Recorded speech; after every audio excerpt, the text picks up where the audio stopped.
Well, let's jump into this first story, which will kick things off. We have this from Timcast.com, and it says, Victor Bout warns Trump of assassination threat from the Biden administration. Quote, they would sooner end your life than let you stand in their way. Okay, now I'll just stress, the merchant of death, as they call him, claiming that the Biden administration is even considering this is just hearsay coming from a guy who is an arms dealer, who is Russian. So I'm not saying we should necessarily trust him. I just think the general idea is interesting, that this guy is basically calling on Trump. Here's what he said, quote, therefore, I think it's in the interests of all of humanity, and primarily of the American people, to invite Donald Trump here to Russia to give him security and protection here so that he leads this uprising against the globalists, and most importantly, does not allow the elimination of the American people. I just think it's a particularly bold and, I don't know, kind of creepy story, as it were. But I do think that in this vein, we are staring at the potential for World War III if we're not already in it. Russia wants to put nuclear weapons in Belarus. The U.S. is providing arms, intelligence, and, I'll say this, the United States indirectly has individuals on the ground, volunteers, who are fighting the Russians. I think that whether or not his sentiment is correct, we are facing some kind of very serious international conflict. So I'm curious, Dr. Paul, your thoughts on everything that's been going on with that? Well, I haven't made up my mind whether or not when people talk about World War III, and most people think in their mind about World War I and World War II is a certain type of war, tanks and bombs and airplanes and all that. And I can't quite visualize that. I think the world has changed too much. And matter of fact, politics has changed a whole lot as well. But I've concentrated more recently on thinking about how do revolutions come about? Have the changes been made? Have we had a World War III to do it? And I'm arguing the case that we're in the middle of it and moving right along, that the revolution has been fought, and it is, there's been a coup.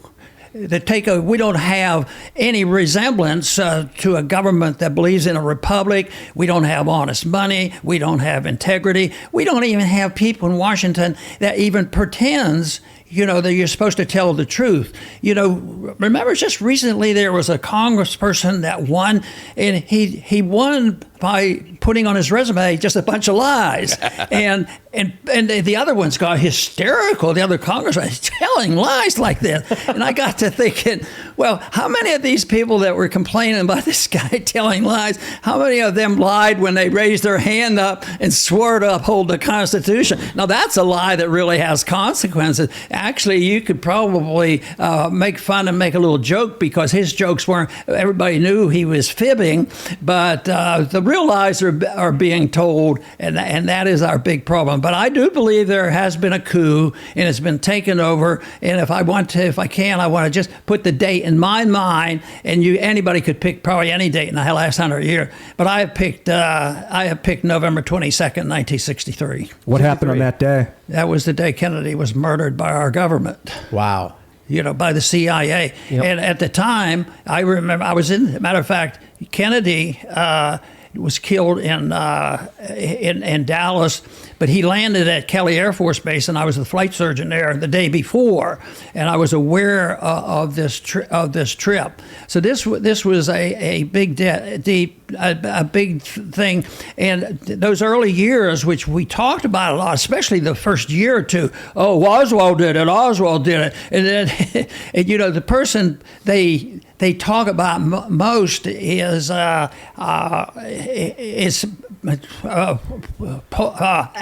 Dulles as being the instigator of all this. And he, guess what?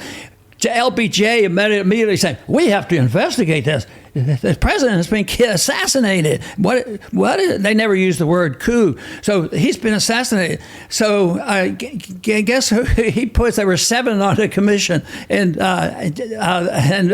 Dulles, Dulles was put on the committee to investigate it. So, but he was going to make sure they told the truth. It was a big farce, but that was a big day in history in my mind. Yeah, that was the beginning of the hostile takeover of the American government by the spy agencies that, of course, have been becoming more powerful, less unaccountable by every decade. They've been doing more crazier things, and then we came to Iran-Contra. They've been getting away with so many crazy things. They've never been held accountable, and for every decade, it's like, oh yes, the last decade, the CIA did something really horrible, but they were never held accountable for it, but they're definitely not doing it now. Well, they are. But I thought you were going to say 1913.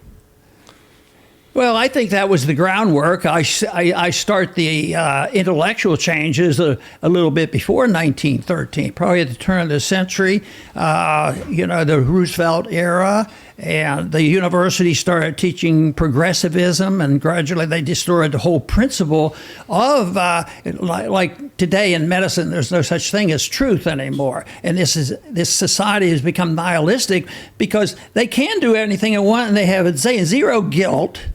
They have no shame because they don't believe there is such a thing as truth. And even both religious and non-religious people sort of come around to agreeing, a society would do better if they had one rule. Don't commit violence against anybody else. When it isn't that complicated. And basically the Constitution goes along with that. But not many people take that seriously.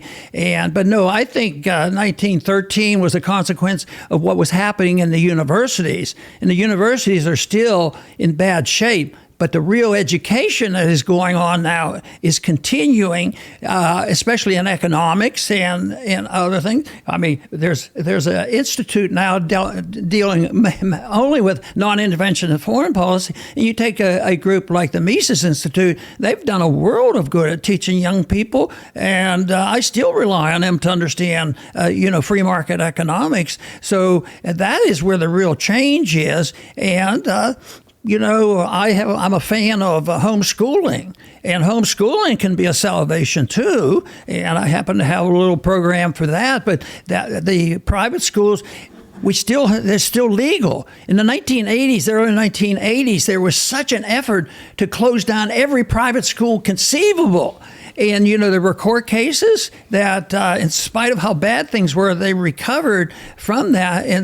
But that doesn't make me complacent to think they won't touch us again in private education, because they will, because when they see that the people who tell the truth are the real enemies, and that's what's going on in politics. I'm curious your thoughts on Donald Trump as a candidate, as a president. Is he running again? Yeah. Well, I don't think a lot about it. I think politicians are pretty much irrelevant. Oh, wow. They reflect what's going on, but I think the least important thing. Well, I can't say that every single thing I did was not related to politics, because I concentrated on one philosophic issue and maybe made a little impression, and that was what sound money is all about, and talking about audit the Fed. Prior to 1976, when I first went to Washington, the Federal Reserve was never talked about, and I thought, boy, people would come up to me and what are you talking about them for? They'd be wondering about it. So I think that, but I really do believe that the politicians just reflect a prevailing attitude, the opinions of the people. Very, very important. So what I saw as dramatic and wonderful was during the lockdowns, that when crowds finally said enough is enough, and they started to rebel against that stuff. So it wasn't a dictatorship of the majority in a political sense. It was the people got disgusted and they woke up, and you had parents waking up, but they're ruining our kids, and they would go to parent PTA meetings and fire some of those people. So I think attitudes are very important. Education is very important. So that's why right now I probably spend 90% of my time trying to understand and pass a message on to others. The reason why I asked about Trump is because you said just a moment ago that you think the revolution was it 1963? I think you said, right? 63? The beginning, the coup. The coup. That was 62. 62. Sorry, I got the wrong. Based on this story we pulled up, and you have this Russian arms dealer saying Trump's at risk. I'm wondering if you think there's any validity to that. What was that again? The Russian arms dealer claiming that Trump's life is at risk because he's trying to stop globalists. I'm wondering if you think that's absurd. Well, to me, that come across with that is, I probably don't know enough about it to be really astute about it, but it seems so superficial. you know, I'm more into Marxism and why Marxists are nihilists and why whether it's the original Marxists or the cultural Marxists of today, that their main goal, since they don't have to worry about truth and honesty, their main goal is chaos.